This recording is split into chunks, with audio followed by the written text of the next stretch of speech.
여러분, AI 시대가 오면서 이런 얘기 많이 들으셨죠? 이제 데이터 분석가 끝났다. 근데요, 정말 그럴까요? 사실은 완전 정반대입니다. 오늘 이 시간에는요, AI가 분석가를 없애는 게 아니라 오히려 어떻게 전략 지휘자로 만들어주는지 그 얘기를 좀 해보려고 합니다. AI가 알아서 코드도 짜주고 차트까지 척척 그려주는 세상이잖아요. 그럼 진짜 데이터 분석가는 이제 필요 없는 걸까요? 오늘 바로 그 생각, 그 통념을 한번 제대로 깨보겠습니다. 자, 그럼 첫 번째 이야기부터 시작해 볼까요?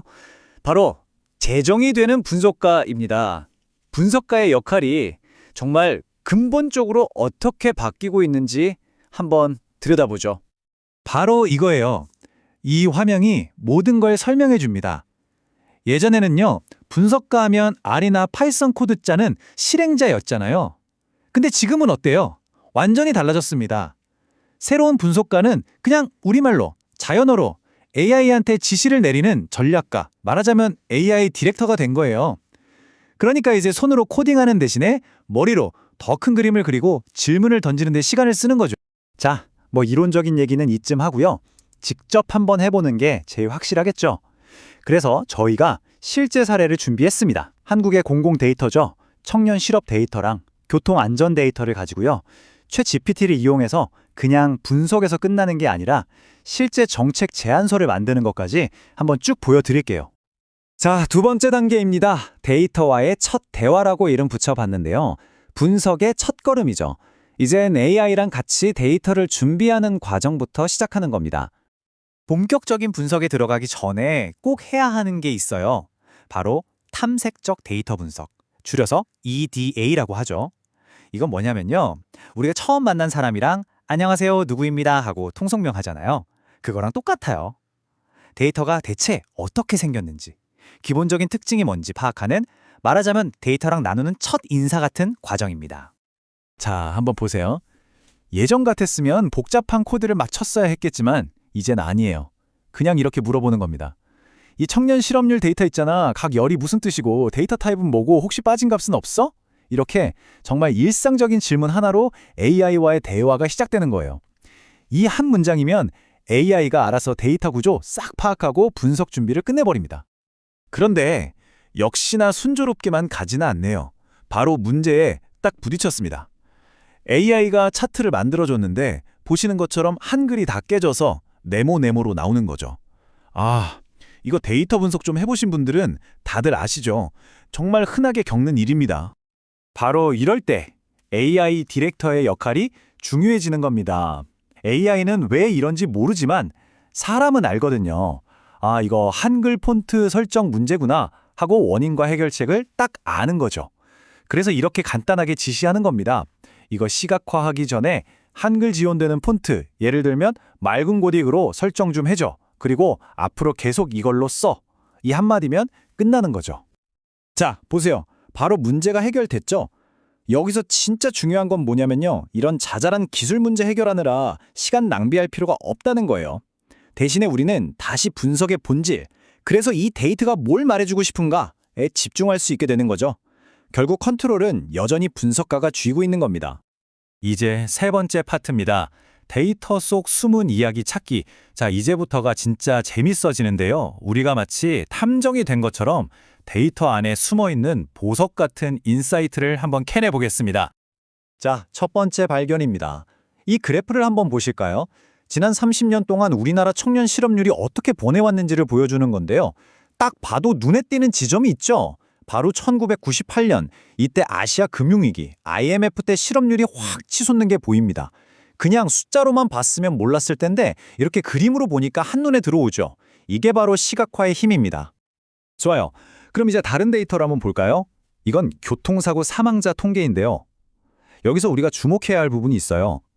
다른 사고 유형에 비해서 보행자 사고로 인한 사망자 수가 월등히 높다는 사실입니다. 이게 바로 우리의 두 번째 단서가 될 겁니다.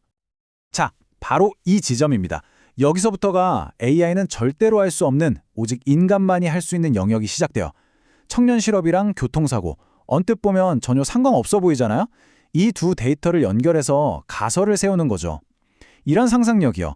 혹시 청년 실업이 높아지면서 배달 같은 아르바이트, 그러니까 긱 이코노미에 뛰어드는 청년들이 많아졌고 그게 결국 오토바이 사고 증가로 이어진 건 아닐까 하는 그런 가설 말입니다. 그리고 인간의 머릿속에 있던 이 가설을 이제 AI가 알아들을 수 있는 분석 계획으로 바꿔주는 겁니다. 보세요. 오토바이 단독 사고 데이터만 뽑아서 연도별로 사망자 수를 세고 그걸 아까 본 청년 실업률 데이터랑 합쳐.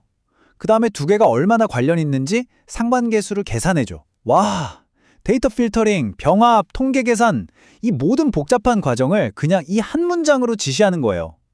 이게 바로 AI 디렉터가 하는 일입니다. 그랬더니 AI가 답을 딱 내놨습니다.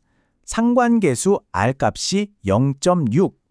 이게 무슨 뜻이냐면요. 통계적으로 꽤 의미 있는 양의 상관관계가 있다는 거예요. 다시 말해 청년 실업률이 올라갈 때 오토바이 사고 사망자 수도 같이 증가하는 경향이 뚜렷하게 보인다는 거죠.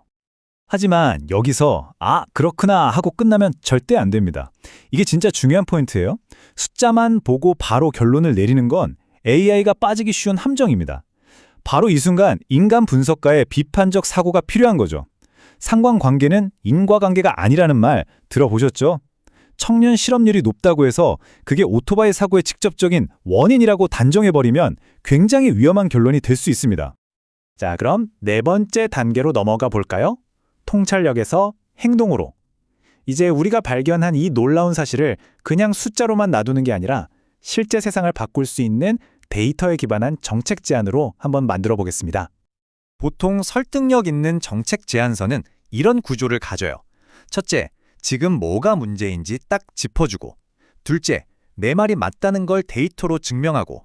셋째, 그래서 어떻게 해결할 건지 구체적인 방안을 내놓고.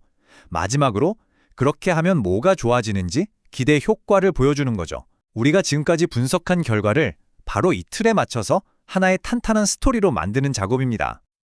그래서 데이터 분석을 통해 우리가 내놓은 해결책은 바로 이겁니다. 그냥 안전운전합시다 같은 뜬구름 잡는 구호가 아니에요. 아주 구체적인 행동 계획이죠. 첫 번째, 사고가 잦은 도심 지역에 아예 물리적으로 분리된 오토바이 전용 도로를 만들자. 두 번째, 배달 플랫폼 기업들이랑 협력해서 청년 배달 기사님들을 위한 전문적인 안전교육 프로그램을 만들어서 지원하자. 이런 거죠. 자, 이제 드디어 마지막 파트입니다. 시스템 속의 인간. 오늘 이야기 전체를 관통하는 가장 핵심적인 내용이죠. AI 시대에 절대로 대체될 수 없는 바로 여러분의 역할에 대해서 다시 한번 강조하고 싶습니다. AI가 아무리 계산을 잘해도 이런 건 절대 못 따라옵니다. 이건 오롯이 인간의 영역이에요. 첫째, 실업과 긱 이코노미를 연결하는 것 같은 도메인 지식. 둘째, 상관관계가 곧 원인은 아니다라고 판단하는 비판적 사고. 셋째, 이 분석이 혹시 편향되진 않았는지 살피는 윤리적 감시. 그리고 마지막으로 AI가 내놓은 코드나 결과를 그냥 믿는 게 아니라 이거 진짜 맞아? 하고 의심하고 검증하는 회의적 태도. 이것들이 바로 AI 시대의 분석가가 가진 그 누구도 대체할 수 없는 진짜 가치입니다. 결국 핵심은 이거예요. 우리의 목표가 파이썬이나 R 같은 도구를 잘 다루는 전문가가 되는 게 아니라는 거죠. 진짜 목표는 세상의 중요한 질문에 데이터로 답을 찾는 전문가가 되는 겁니다. 자, 그럼 맨 처음 던졌던 질문으로 다시 돌아가 볼까요? 데이터 분석가의 시대는 끝났는가? 제 대답은 아니요, 입니다. 절대 사라지지 않습니다. 오히려 AI라는 정말 똑똑한 파트너와 함께 훨씬 더 전략적이고 더 영향력 있고 더 핵심적인 존재가 된 거죠. 여러분, 분석가의 시대는 끝난 게 아닙니다. 이제부터가 진짜 시작입니다.